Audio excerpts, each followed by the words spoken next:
What was the story you told your daughter? I was inappropriate.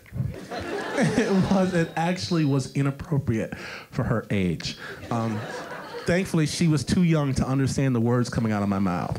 What I told her was a story about a gentleman I just heard of, and which went like this. He was walking down the street. He was just released from prison. And he was determined that he was never, ever, ever, ever going back. He had just got his first check, and he cashed it at a check cashing place. And he was going to go crash at someone's couch, and you heard a click behind him saying, I know you just cashed a check.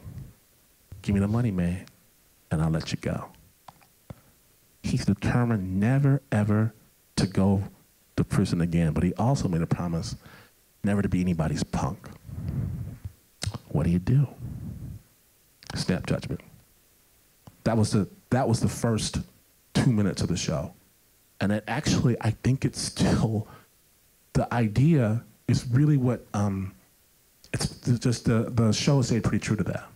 So how do you develop your stories for each one of your shows? And it's electric, so I want to know, how do you get your inspiration? I get my inspiration from so many different ways. I get my inspiration obviously from here.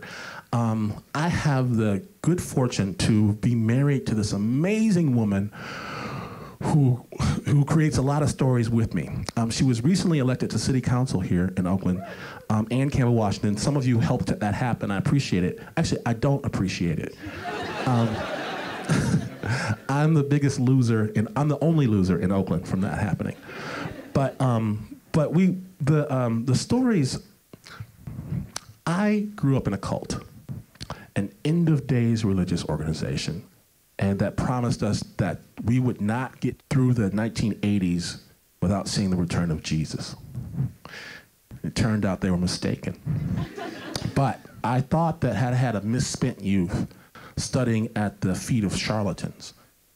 And it took me a while to realize that, yeah, it was kind of messed up. But I was in front of storytelling masters. If you say that Jesus is going to show up next week and he doesn't come, you've got some explaining to do to get that church filled up. And every week they dance, boy, they dance.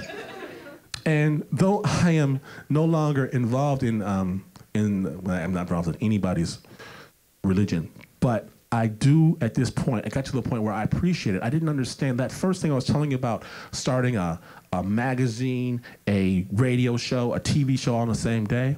It turned out that that's exactly what the founder of my cult did. He was multimedia before multimedia was cool. And just yesterday, somebody sprang a surprise on me. They said I hadn't heard this guy in 30 years. They played it. They were doing an interview, and they played a tape of the founder of this organization, and I almost soiled my pants. And because of the cadence and everything, it took me back. And he said something to the effect of, this cadence and your cadence have a little something in common. And it never occurred to me that as far away as you run, you are still right back where you started. What do you think makes a good story on radio? I know Ira Glass has some strong opinions, so I'm curious. Which he's wrong about. Okay. Okay. This is actually a good. I'll just take this little bit about where Ira and I disagree. I know that there's a magic. We are all storytelling machines. We're all meaning machines. And what we do is, if I tell you a story, you immediately put that story into your own context. If I tell you a story about my mother, you think about yours. I know this. And so if I get you to the end of a story, the end of the story is magic. You've got a few seconds to do something magical. And what public radio does, and oftentimes in our ongoing fight, what Ira will oftentimes do is put a bow at the end of a story and tell you what that story means. It's a public radio bow. I will never, ever, never, ever, ever, ever, never, ever tell you what the story means at the end of the story. Because that's when you bring it in here and you think about it and it becomes a part of you. That's the magic. And I don't want to get away in the way of the magic. Now, Ira's been pretty successful. So you have to take what I'm saying with a grain of salt, but I'm right.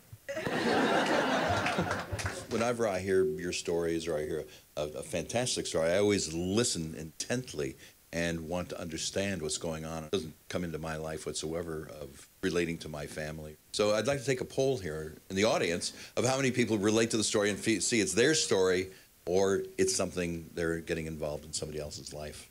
Certainly, if we're going to take that poll, absolutely. But I think what the deal is, we want to give you a vicarious experience through storytelling. And we want to make sure that this is obviously someone else's life. But I do think you still put yourself, this idea of snap judgment it's not just this guy making a snap judgment about what's he going to do, not be somebody's punk, not go back to jail. You think, what would you do in that situation? That's part of, I think, the way that we work.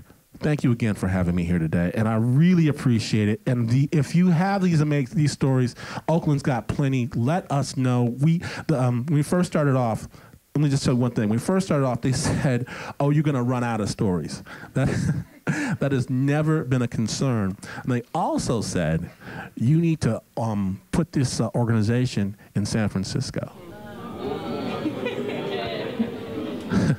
Wrong on both counts. Thank you. Glynn Washington, everyone.